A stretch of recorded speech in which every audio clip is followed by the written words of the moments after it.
What's up, y'all? This is Brian from the B-Shine. I'm here with Ayameni and Ludmila. Alright. And this is Ride and Shine.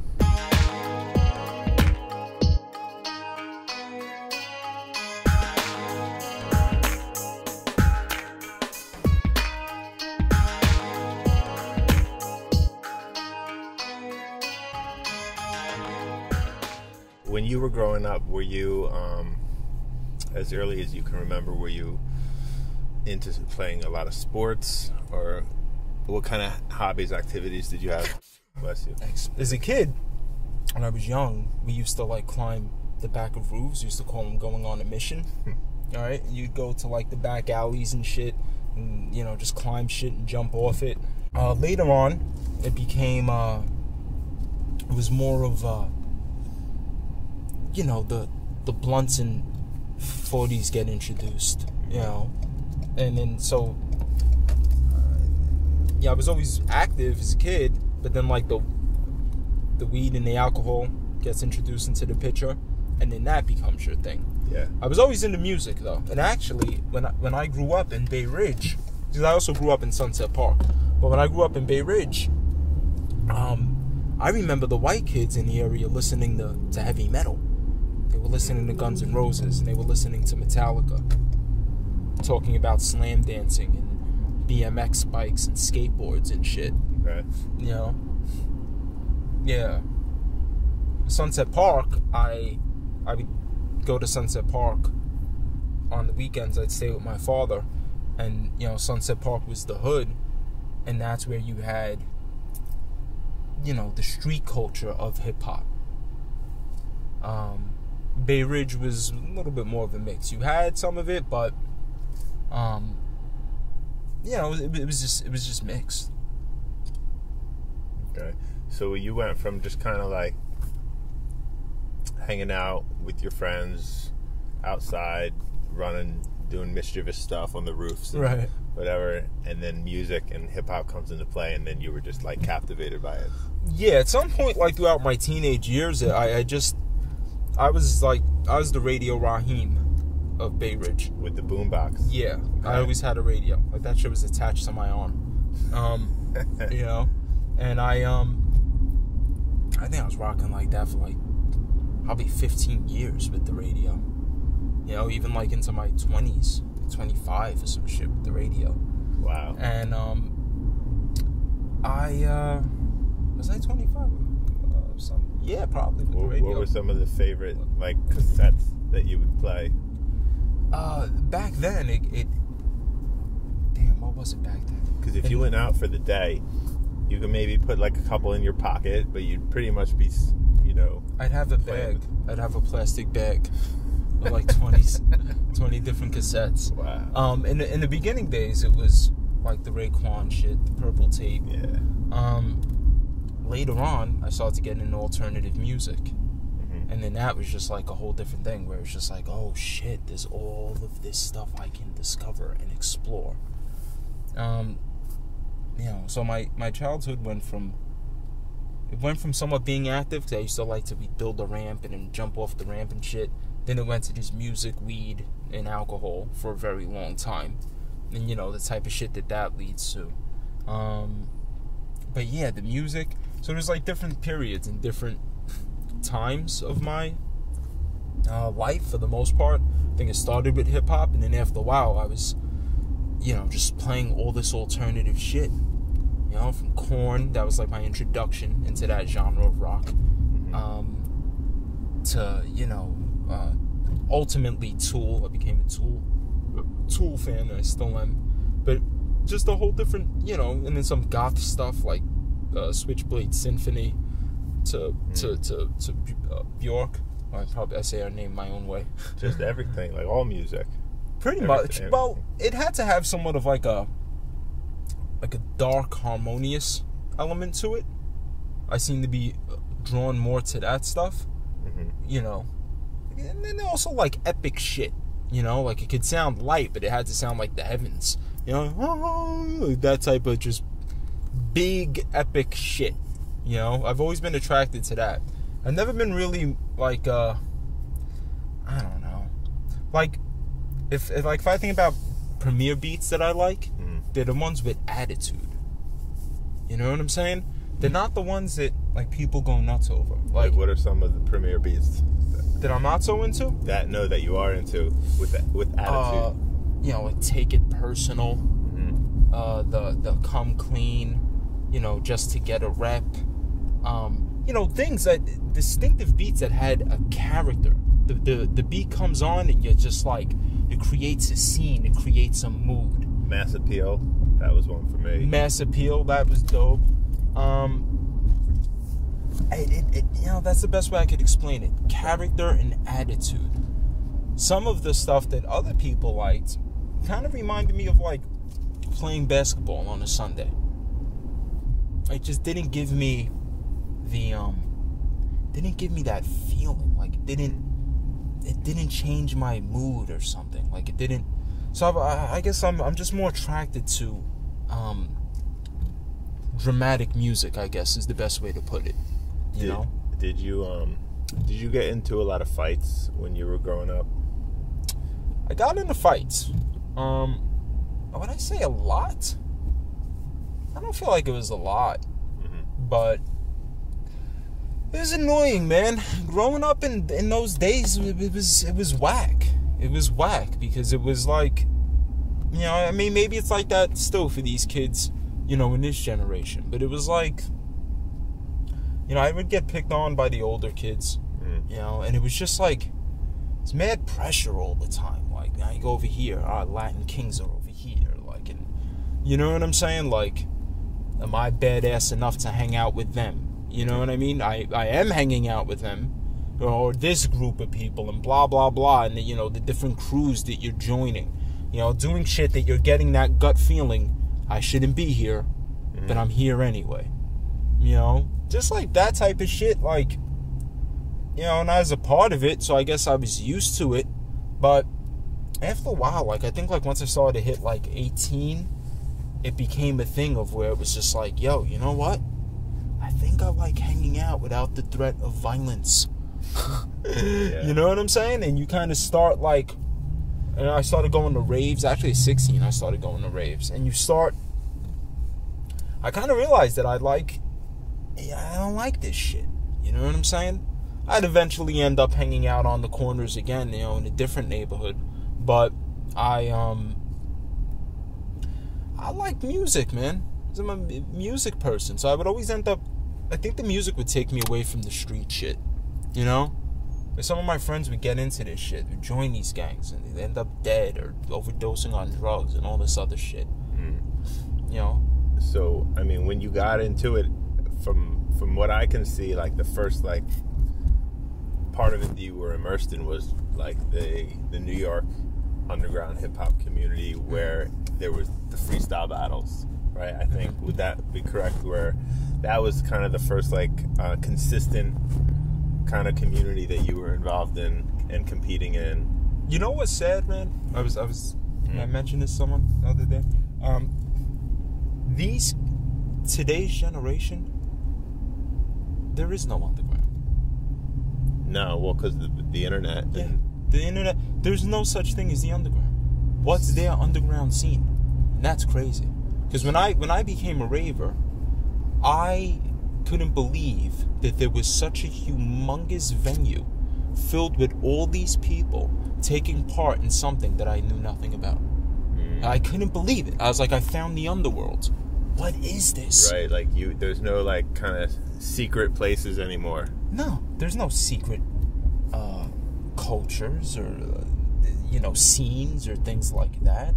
The only thing that I know of, and I don't even know how big it is, but I once walked into something that was called the Bounce Party. It was pretty cool. It was like I had a drummer. Yeah. He was drumming over like 808 heavy hip hop joints.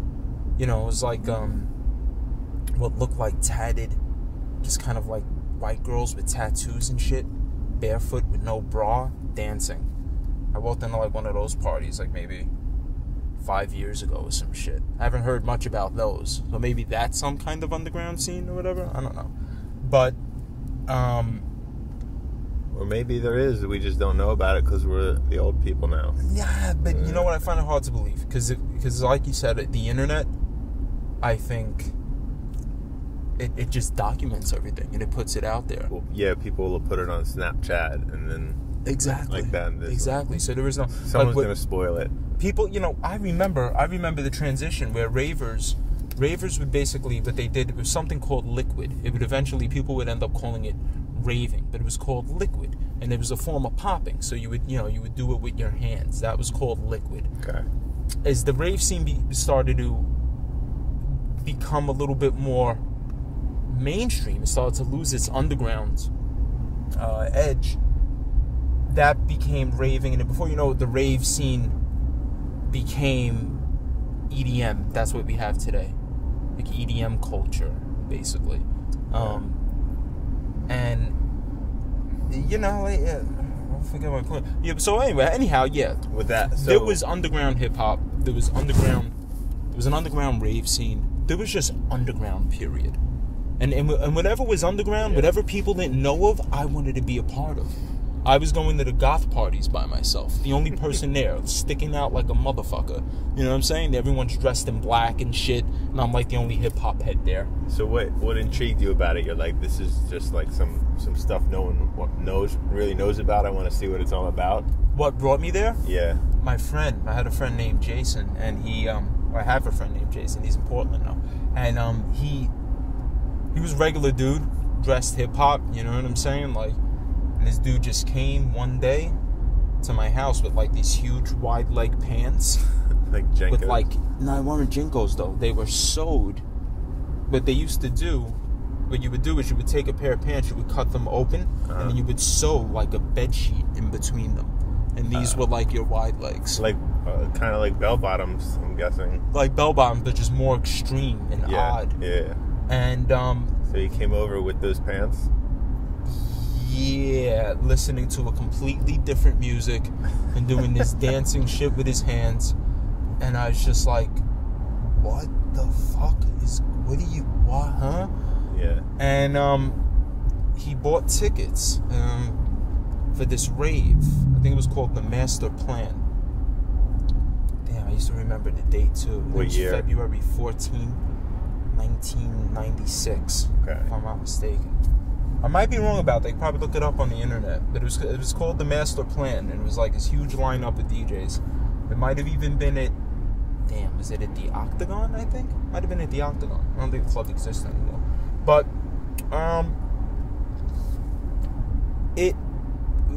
so I went, and I saw this world, and I was like, I don't understand. How could I have not known about this world? Like, how could there exist such a huge scene that I know nothing about? Yeah. And I was just submersed into it, because at around that time, hip-hop was making the transition from, I guess, being street to the flashy player, shiny suit shit, the bad boy era.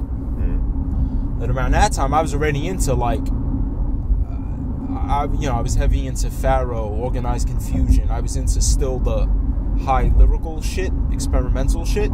So I was still more drawn to just underground shit in general.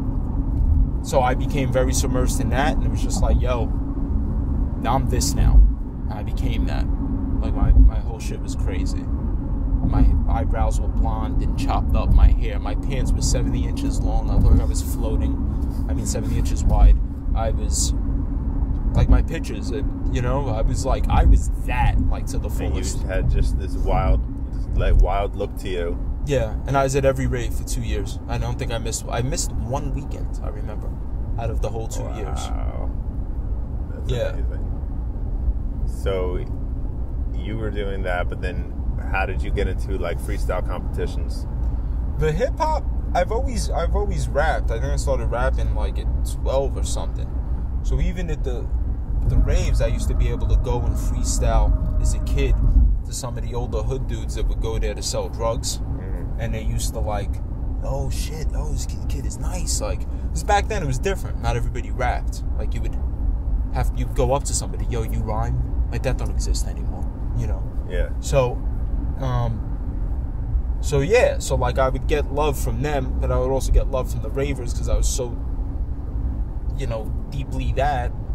And anyhow, when I found out that there's like places that you can go to show like how good you are, I always felt like, what?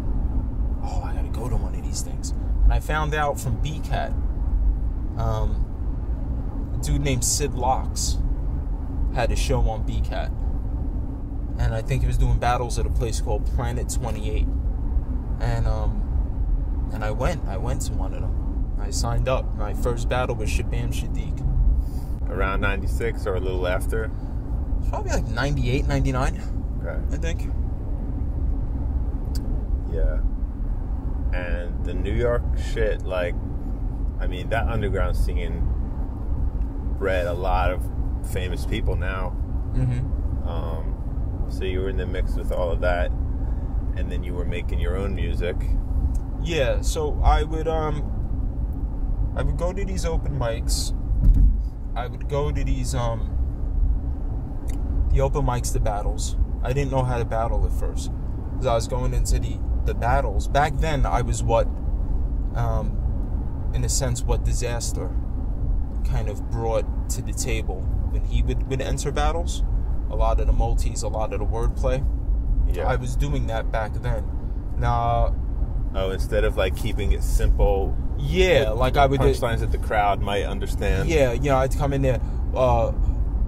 No that for whack rappers, gat clappers, smack actors, back smack your back, fracture, collapse your wax that. And I would think, I'm like, yo, I'm killing it right now. But it was like, no, all you really have to do is insert punchline here. Well, And I didn't understand that method. So I was losing in the beginning. Because I was like, look at how ill I am. But isn't it also like being that it's a rap battle, you're showing that you can out-rap them, whether there's a punchline in it or not. So I think that could be a small part of it. You just don't want to do it all the time. You would think that. Yeah, you would think that would be the thing that... Yeah, that you could incorporate that. But the thing, if you didn't have any punchlines in the battle, you're not winning that battle. Right. You know what I'm saying? And then once I started to learn, like...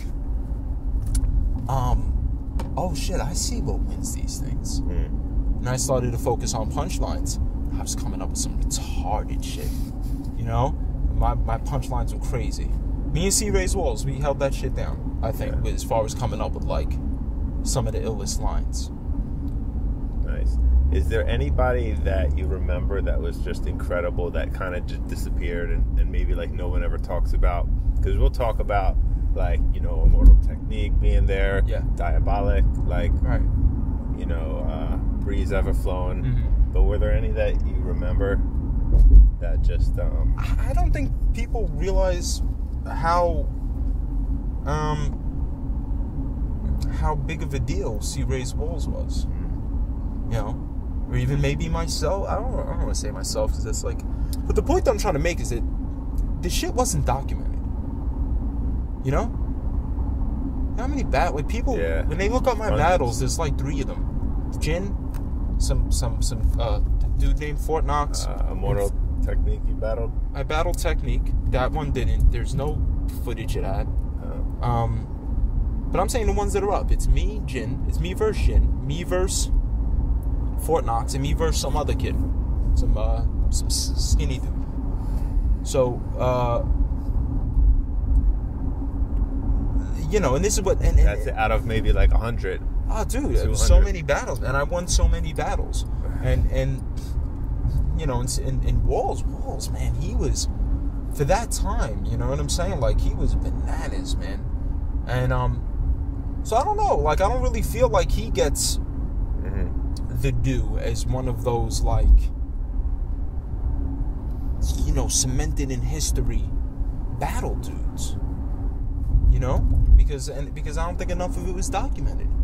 Yeah, I think just kind of like that core group of people that were involved in the scene will note him as that. Yeah.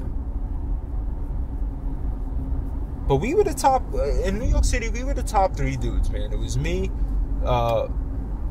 Immortal Technique, and C. Ray's Walls. I think we were the top dudes. My problem is I didn't branch out. You know what I'm saying? I didn't go anywhere. I stood in New York City. What do you think you would do differently now? Like reliving that time? with me, my problem, I think still to this day, which I'm adjusting now, is consistency. Mm-hmm. I don't stick with anything because I get good at it, and then I have this idea that I'm supposed to graduate from it and leave it alone. Mm-hmm. So I got good at battling, and then I was like, all right, now it's time to become a songwriter. I'm supposed to make songs. I'm not supposed to do this anymore. Mm-hmm. Which in a way is a good way to think. But on the other hand, now, all right, now I have to start from scratch with this whole other thing. When I was doing it, there wasn't a term like he's a battle rapper. Maybe there was the term battle MC, maybe. But there wasn't no concept of you can be a battle rapper. Like that didn't exist. No, you were just like a rapper or an MC, and you did all of it. Pretty much, but not all MCs could battle. So I was able to battle. So my thing was like, there's money waiting for me. They're gonna throw a contest. It's gonna be $500. I'm not gonna enter it? Why? I can beat everyone there. I'm gonna enter it and get the money. So like that's why we do it. But we weren't doing it like this is we could have a career doing this. We had no idea. This was before. By the time Fight Club came out, I was like, oh my god, this deal with this battling shit. Well, this is over already. If you were battling in 98, 99, and you felt like you could have a career in it, I mean, you'd have to continue doing it for like 10 more years, really, to see any type of. I'd be if I would have did that right now, I'd be one of them people that could probably ask for 60, 70,000. You know what I'm saying? These crazy numbers. I shouldn't say crazy. Well, if you had these numbers, these people are able to generate. Yeah, if you had the majority of your battles documented, and then you used that or entered in other like leagues as it got more popular, maybe if there was like a URL thing or some other things, then if you had done that for a long time, but I kept turning down. PH, rest in peace. He would constantly call me, yo, Manny. Yo, I know you're done. I know you retired, but yo, it's different now. There's no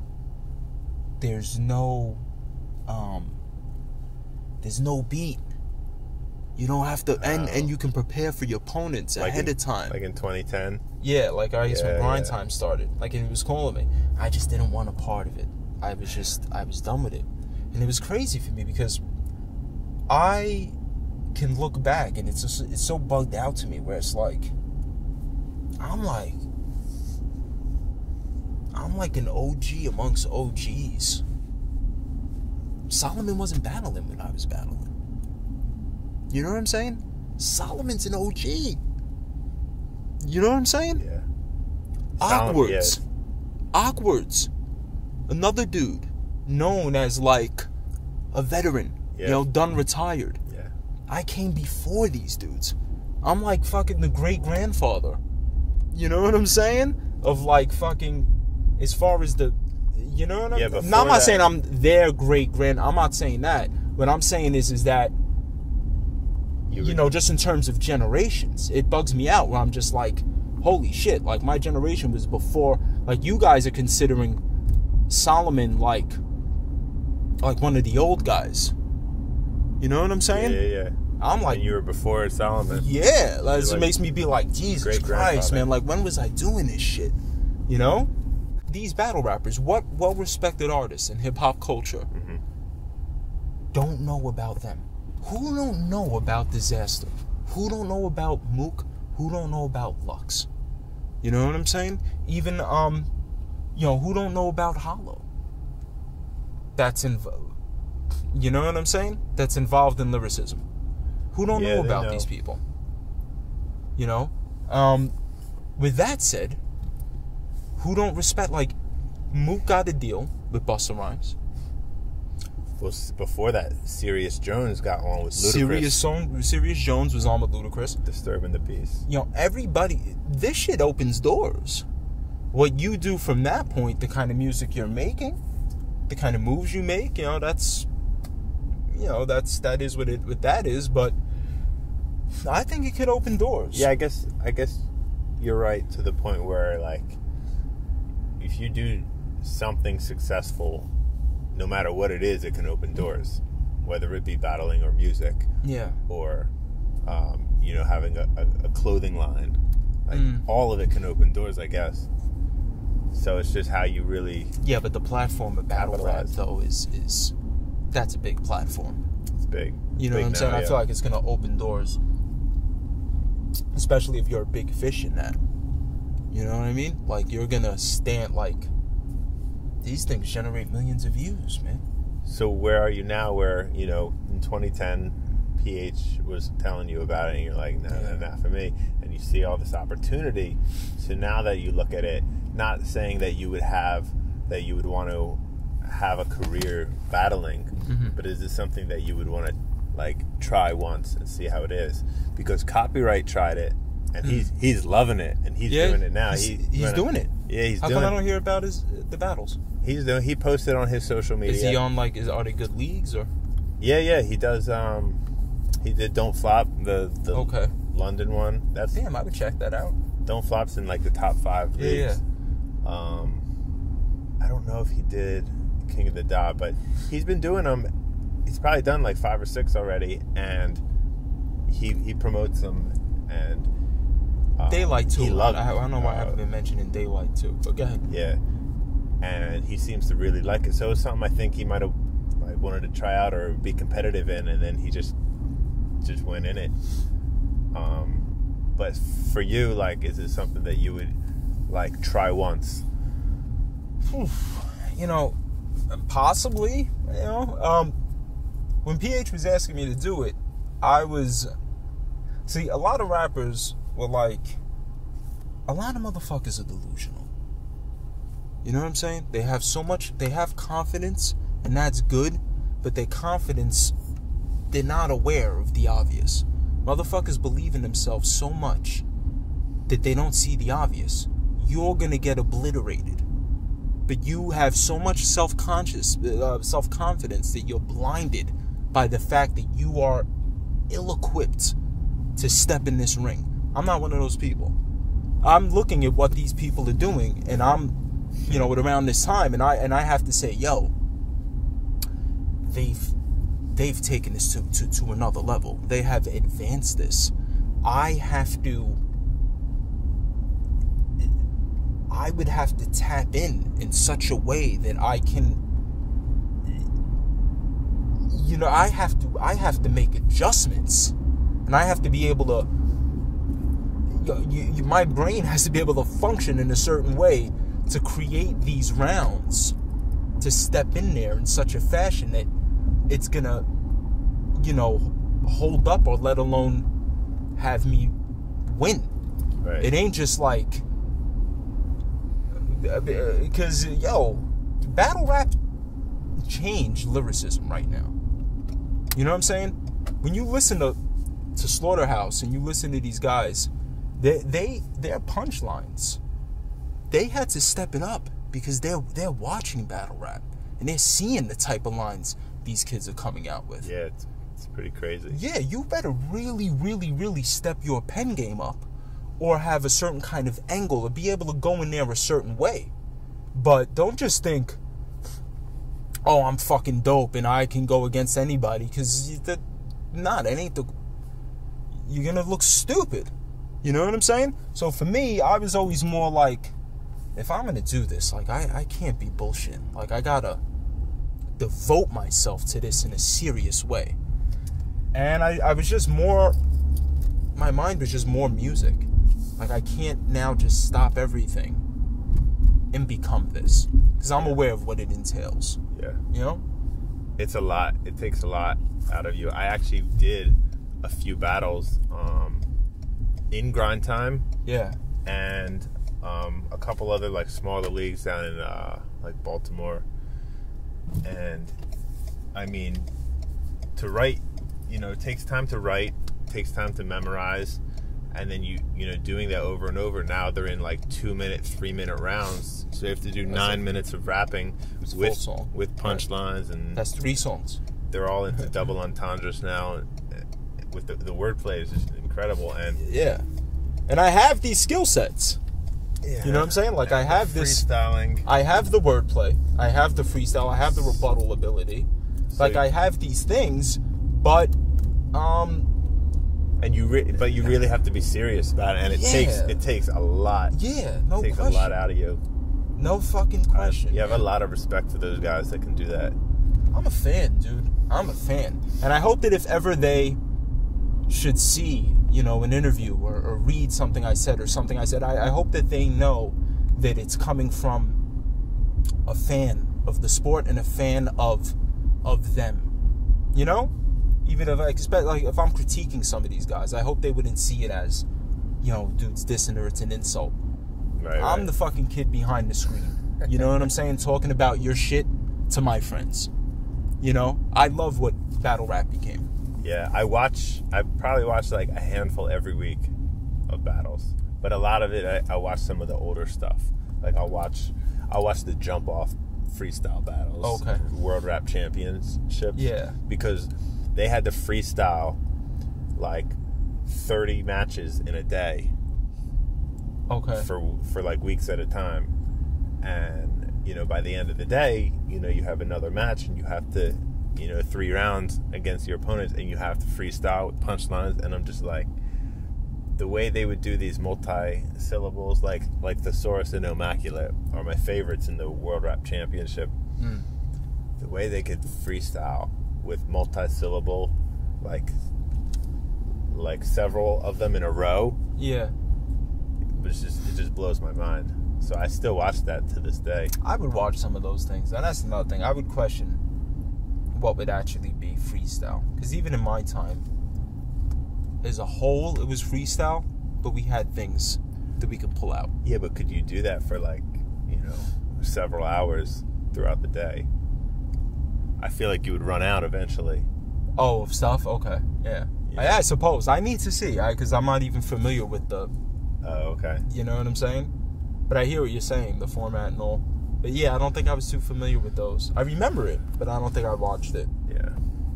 I watched the Scribble Jam, which I think some kid from Australia... Justice. Yeah, I think he battled... Thesaurus. It was the Source. I was there for that one. Yeah, But I was there doing a show. Didn't he say something like you use gasoline for Vaseline or something like that to Thesaurus? Yeah. Wait, your acne... Or was it gasoline for acne cream or something like that? When it said something like when he was a faggot teen, he used gasoline as an acne cream. That's dope. That's dope. I'm surprised I remember that shit. Great. I remember that off memory. I didn't see that battle again online. You know what I'm saying? But I was there, and that stuck out to me. As a faggot teen, you use Vaseline as acne cream. Like, I was like, wow, that's crazy. That's dope. So many Scribble Jam battles were incredible. And I even think, did Slug battle that year? No, Did he try to enter? Not that year. He was. Or did Brother Ali? years. Somebody tried to enter, and I don't think it worked out that well. Whatever. All right. They were a couple years before. They were before, right? Like the West Coast kids were involved. So, when do you first remember, like, consciously being into like health and fitness? When did that shit happen? I had see, that's my problem too, man. I get out of shit right when it starts to trend. So I'm forcing myself to stay in to the fitness thing, because now you'll know that you'll start to notice that more rappers are doing interviews with their shirts off and shit. You know what I'm saying? Like, you're starting to notice, like, motherfuckers are starting to get it in. I haven't noticed it. You know, but yeah, everyone's more. Like, I seen Cassidy, he posted some, like, a freestyle bar. He's like, he's got no shirt on. You could tell, like, he just worked out. You know, Jim Jones is always posting this gym shit. 50, everyone's like on this fitness shit. And I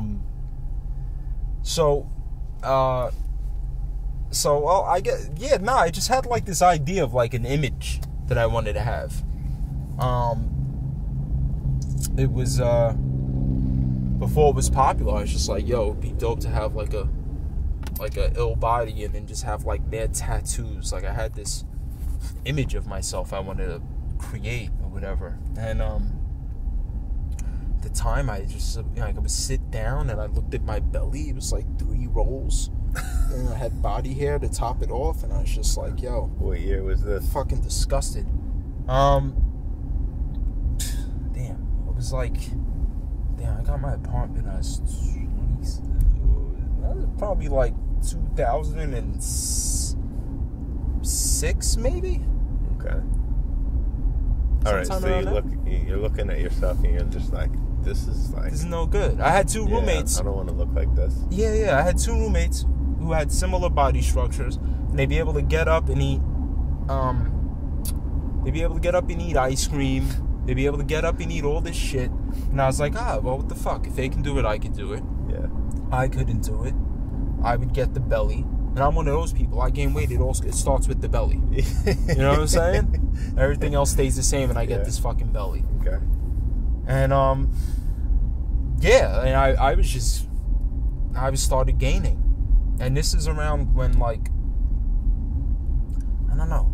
The YouTube wasn't what it was. There wasn't information wasn't as readily available as it is today. You know? It came 2009, 2010 was like the beginning of when it started to get real popular. Yeah. So I think and I would see people around me that were in shape, so it was just kind of like, all right, what do I got to do? Yeah. And I was getting hit with information from 10,000 different directions. Mm-hmm. Oh, you got to cut down on the carbs. It's all about carbs. Don't eat carbs. Oh, what does that mean? There's good carbs and there's bad carbs. It gets even more confusing. Yeah. You know what I'm saying? So then it's like... And then there's other diets that are like, oh, you can have carbs. But just cut this. It was madness. And then what's a good carb? What's a bad carb? I was afraid of fruits. Yeah. You know what I'm saying? Yeah, sugar. Yeah. You still got people today, they're afraid of fruits. Yeah. Oh, is this the same thing as sugar? No, it isn't. You know what I'm saying? So you went in one direction. Yeah, right? I was trying. I didn't know what to do, so I just kept ordering fucking steamed vegetables from from the Chinese spot. Fucking my life sucked for like 6 months. All right, and you were working out. Yeah, I started doing calisthenics. Yeah, core body strength. Yeah. So eventually you figure it out. Like, you figure out what works for you. Do you learn about nutrition more? Obviously when you're researching and the worst thing for me was just kind of the information that I was getting from everybody. Like, you can't go to the gym and start asking people, because half of these, you're gonna see somebody. You're going to see the shape. You're going to be like, yeah, I want to look like this dude. He's not telling you what he's taking. He's not telling you he's taking a testosterone pill or he's doing this, and that. And then he's giving you his bullshit diet advice. Right. His diet has very little to do with why he looks the way he does. So you're trying to do this. You're eating like fucking God knows how much chicken. Grilled chicken you're shoving down your throat like, this is what I got to do. And then your shakes. Yeah, you're doing your shakes, the whey shit, and you know what I'm saying? You're not going to look like this guy. Yeah. You need the testosterone that he's taking or whatever other fucking shit he's on. Yeah. He's just going to tell you he eats, a low-fat, high-protein diet. Yeah. And works out and has his protein shake. He's not going to say, here, take this needle. You can hear all sorts of shit. You're going to hear like, oh, make sure you drink 3 protein shakes a day. You're going to hear, you want to bulk up, eat beef. I'm gonna tell you. So when did you really eggs, start learning? 6 fucking eggs. You start learning about. Well, I started doing this. Okay. I was doing this shit. I would always go to the supermarket, and I'm like trying to get, I'm trying to buy eggs, but I don't want to buy these eggs from chickens that are all like locked in cages in the same room. The farm free. So now it's like free range. Yeah, so this is free. The industry, what they do with their labels so that they can get away with shit is insane. Because now you're like cage free, free range, organic, no antibiotic. But you're trying to figure out contained small space. Yeah, Yeah. So you get to the point where you finally find like something that looks like it meets your fucking criteria, and it's like $6 for 6 eggs. You know what I'm saying? No this, no that, no this, no that, and you're like, how long is this gonna last me? And it's pretty much the same. Just with the label. I mean, maybe it's a little better. I don't know, but how long is that gonna last? And you want to do this every day? Yeah. You know what I'm saying? Let alone, is this really necessary? Do you really need this in the morning? But at that time, I didn't know. I thought this is what I have to do. I have to eat egg whites. I have to eat grilled chicken. Like 5 meals a day, whatever it is. Yeah. I have to, the typical bodybuilder diet is what I thought I had to do. Right. So you learned. So I was doing that. For a while. I would kind of eat the same shit. And then, I would hear things about people going vegan. And I would hear, like, stuff, like some pretty fascinating stuff. I'd hear about the raw vegan diet. I'd hear about curing disease from, from eating, like, organic, whole food, plant-based diets. I was just hearing all of this stuff, man. But the shit, at that time, it was like a myth. You know what I'm saying? And you were like... That might be why you were even more intrigued, similar to like the goth raves and like stuff like that. It was like a mysterious thing that not a lot of people knew about. Nah, they didn't. And I was like, what's this shit? And one day there was this guy. I remember the guy because he had a big ponytail. He was mad chubby. And I remember he had like graffiti like on his like around here or something. And he was doing the what was he doing? He was doing the tricep rope, Mm-hmm. I think tricep is pull down, or I forget what it is. Anyway, he was doing that, and he was pretty chubby, you know what I'm saying? But he was going in there like a beast. Okay. And then one day I got in there at like 6 a.m, and I saw this motherfucker who looked like the character from the God of War, like bald head, mad gold tee. Muscles big, you know what I'm saying? I was like, this dude looks, you know what I mean? And then I saw that tattoo. It was only like a month later, and I went up to that. I was like, yo, dude. I was like, you used to, like, you were the guy with the ponytail, right? He's like, yeah. I was like, yo, what the hell did you do? Yeah. And he's like, yo, I went vegan, man. Wow. And and he was like, wow. He said one day I ate 2 cheeseburgers, and I went home and I felt so, like it just knocked me out, and I felt he felt so crappy, and just decided to get rid of it. And he said in 2 weeks he showed me like the pant size, like it basically was almost just like he deflated, and like in no time at all. And this dude had muscle, and that was the first thing where it was just like, okay, so now like I'm meeting somebody who this is a living example. I still didn't know enough though.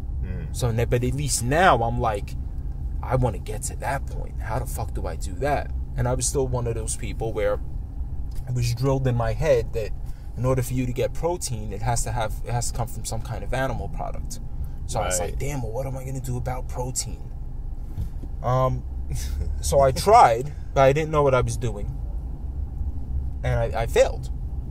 I didn't have enough knowledge. I didn't have any real motivation. And I just became aggravated. I was just like, yo, I have other issues that I need to deal with. I can't add this now to the list. I don't know what the fuck to eat. Like, I'm getting aggravated. Yeah, I think that's the biggest challenge that people will have when thinking of, like, a change into veganism.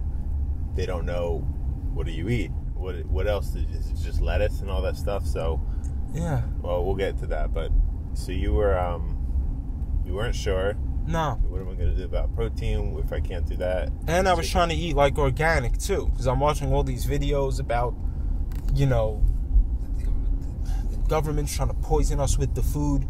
So I'm just, like, taking on too much at once, I'm looking for the organic everything, and it's like, before you know it, I'm really irritable. I'm just fucking aggravated because something that should be easy is now becoming a fucking task in a project. I just want to get something to eat.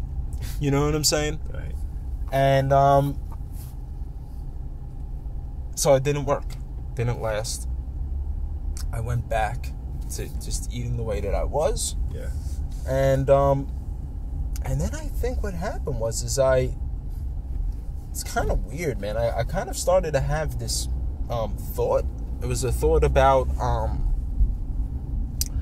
it was a thought which was I later found was like an illustration. But I started having this thought of aliens treating humans the way that the humans treat animals. Mm-hmm. So this idea of because we may not have the same intelligence level that an alien has, whereas they can speak without words, basically. So, from those who have had these alien encounters, what have you. So anyhow, so I kind of started having this idea of like, what if aliens treated humans the way humans treat animals because they have a higher understanding than we do. Right. That thought kind of kept sticking with me. And then I came across a video. It was called The Best Speech Ever from Gary Yourofsky. I came across that one, and then there was another one where he was just like schooling a reporter or something. I think it was The Best Speech Ever that I came across first. And when I saw that, I was just like, yo. Oh, and let me also say this. From the time as a kid, I just thought eating animals, so shit was always weird to me. You always felt that way? Yeah. One time someone tried to take me fishing. I was like, why do I want to do this? I have to put a hook through a fish, take it out the water, it's suffocating. How is this enjoyable? Yeah. You know what I'm saying? I think when I was growing up, I would just think of it as this is like the food chain, maybe. I would just go along with it because like the whole world was like that. Yeah. But that's pretty crazy. You always felt like... Never seemed normal to me. Yeah. Never seemed normal to me. Maybe because I grew up with a cat. So maybe I was able to make the connection. Yeah. You were able to separate, like, why are we selective with certain animals and not others? With the way we treat them. Like, why can we... Well, after the video, before the video, I would make up things in my mind. Where I would see something on National Geographic where I would see somebody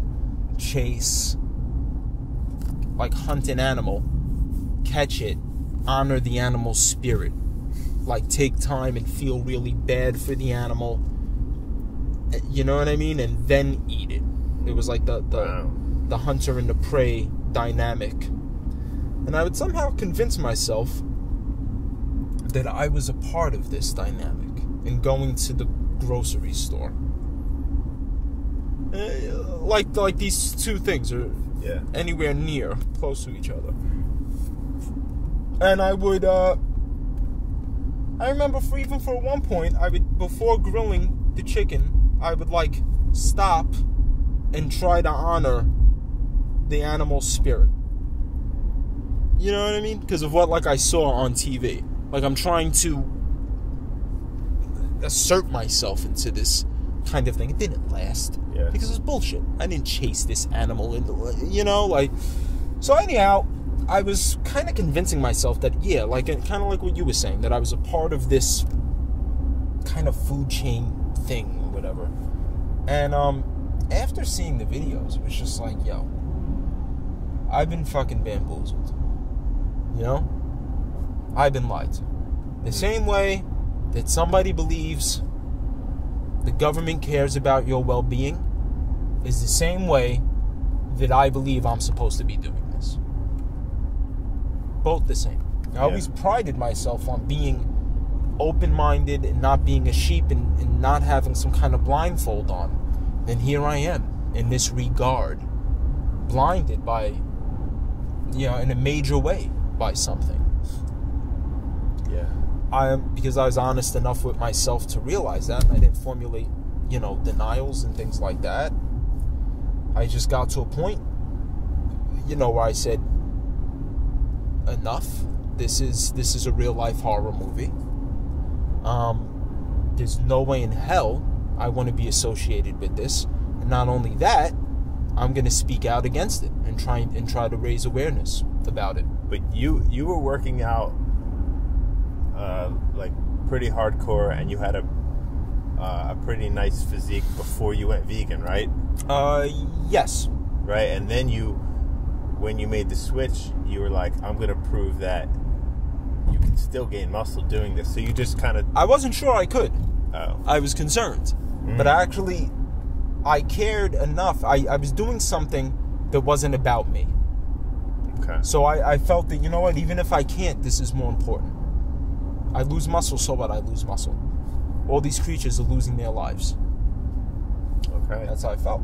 And, because I think I remember, because when you trained me, it was in like 2013. So I don't believe that you were vegan then. No, I'd probably be telling you, all right, you want to eat your grilled chicken. Yeah. I'm repeating the same shit. We go to like the halal place or something. Yeah. So what happened then? You were concerned about making the switch? Yeah, I didn't know. I didn't know what would happen. But I knew I was doing it. So I would reach out to somebody who was already vegan and say, hey, like, how do I, like, what foods have proteins? And then she would, like, connect me to, or she would, like, show me someone's page of, like, a vegan bodybuilder. And they looked great, but they weren't really giving out the information. You know what I'm saying? So then I just kind of started Googling shit. You know what I'm saying? And like, I would follow vegan pages on Instagram where they make it very clear. And they'll do, like, the comparison. This has this much protein, and then they'll compare it to the animal product. And you can see, like, if you do a side-to-side comparison, you're like, damn, yo, there's no shortage of protein. I can get it from all this other shit. You know what I'm saying? And this other shit don't have the harmful side effects of meat. For meat to be healthy, not only would I have to, it has to be some completely organic thing, but not only that, I would have to minimize the portion of it that I consume. What does that tell you? That it's not that healthy. It's like saying, oh, wine's healthy as long as you don't drink too much. Right. No, the fucking grape is healthy. The alcohol's not healthy. That's why they're telling you don't drink too much of it. Right. So anyway, like, so I would find these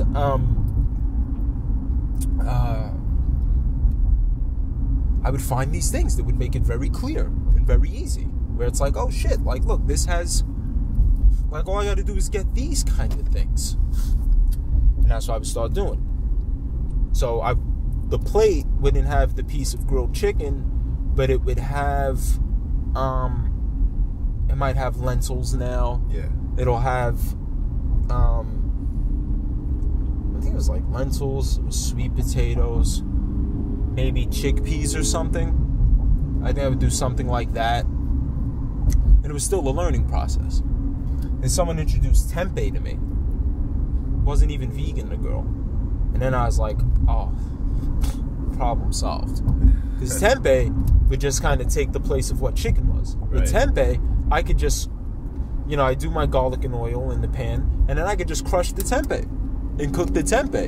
And it would kind of serve as like, I guess almost maybe what a ground chicken would taste like, maybe. Like, the tempeh would just absorb the flavor of the garlic and oil in the sauce. Right, exactly. And then it also gave kind of like a heartiness that I could add to the pasta. Mm-hmm. And then it was like, oh, I'm chilling.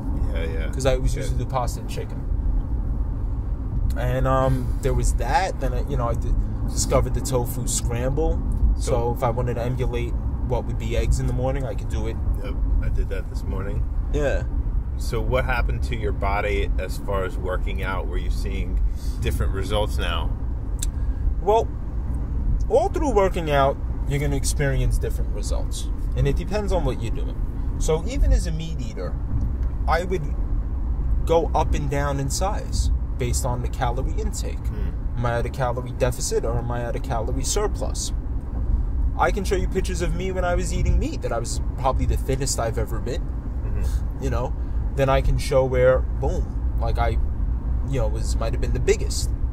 And it was kind of the same thing with the vegan diet too. When I first changed, I think I started to appear a little smaller, and I think because I was probably less inflamed. I had less inflammation.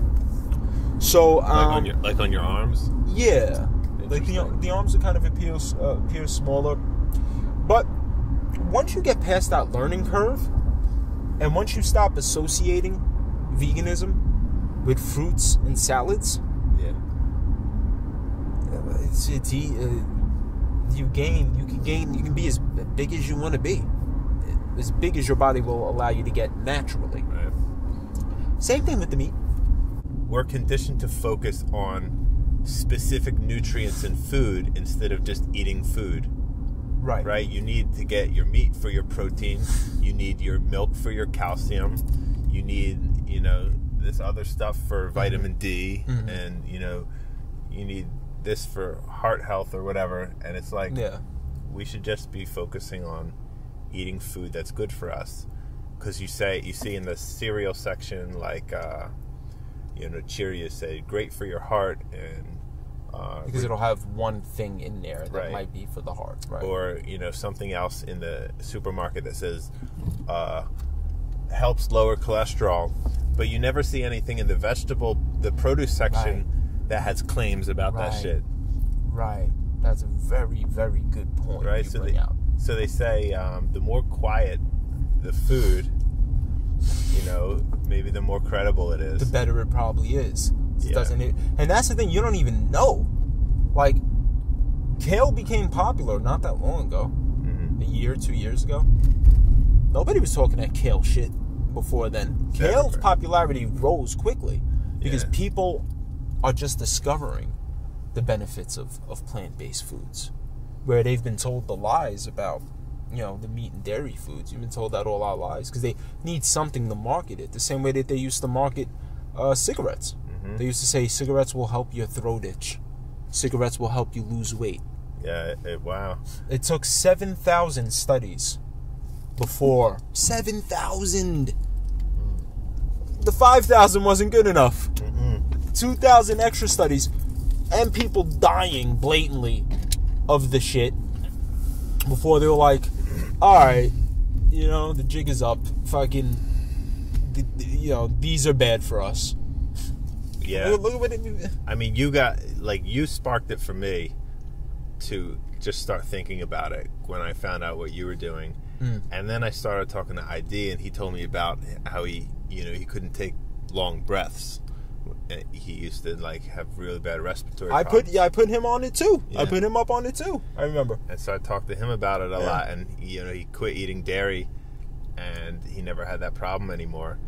And after reading up, doing my own research, watching documentaries on different studies from doctors and stuff, I just see it now as it makes me kind of angry that we've been lied to for so many generations. It was the same when I told him about it. He had the same thing that I think we all had. Well, aren't we supposed to? Isn't this a part of the food chain? Yeah. So it's like and whatever. And we would, I would go through all these things, and we would sit talking, and they'd be like, you have an. See, this is the thing. A vegan. Most vegans, the reason why somebody else goes vegan and somebody else doesn't is because most vegans, before they were vegan, had the ability to be honest with themselves. Yeah, that's like true. One of the separating factors. ID had that ability to say, I'm not going to formulate a denial. You know what I'm saying? I'm going to take the evidence and I'm going to look at it from an unbiased place. Well, that's an amazing thing. That's a great ability to have. And it's that a lot of people who don't make the change, it's because they got so much shit attached tradition. They're gonna formulate denials because God forbid nobody wants to feel wrong. I'm doing the wrong thing. They don't want to deal with having to change. You gotta realize what you're asking of people.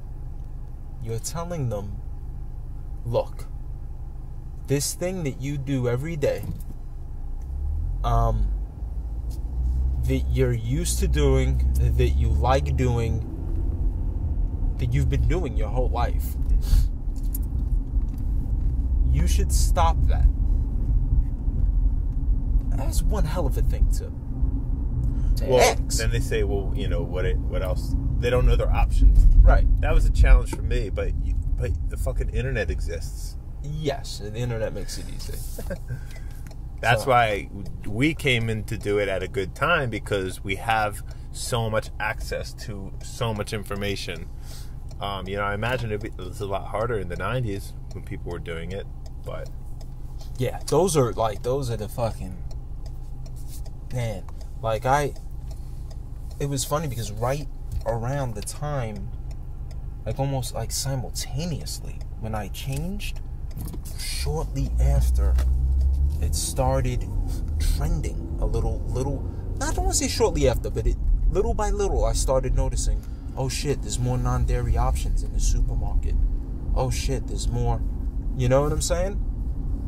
Now it's like you can find, like, you're seeing tofu more. Yeah, I see supermarkets. There's little tiny sections, but they're there. Yeah, they exist. You know, you're seeing these meat alternatives in the supermarkets. When I first started not eating meat or dairy, I probably worked out like once, maybe twice a week. Mm-hmm. In the first month, I lost 15 pounds, and I wasn't even like. I would lose weight without working out. Right. Yeah. I would just be eating normal. And it was stuff that tasted really good. And I thought that I might just gain weight. And I just wasn't. And it's pretty crazy. You can't deny, like, results like that. And then the way you feel, like, I used to be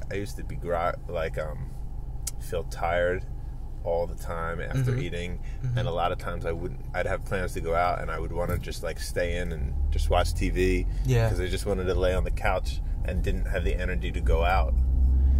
And it was just such like a vicious cycle. Yeah.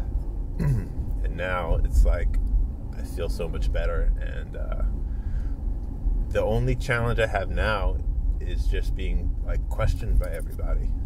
I started to get out of fitness, like, in a sense where I was just like, yo, I'm not trying to be a fitness model. I'm not, like, even now, this is me, like, not really even on it that hard, you know? Like, yo, I rap. Yeah. I need to focus on this. Like, like 2-3 hours dedicated to going to the gym. This is not where my head needs to be. Every day. Yeah, every day. Like, where am I going? So, I had to fall back. But, okay, I know how to build my body up just with, body weight training alone. And one thing I realized is, like, when you're in shape and you're vegan, it's a different conversation. I've realized this. Like, when you got some size on you, you got some definition, it becomes,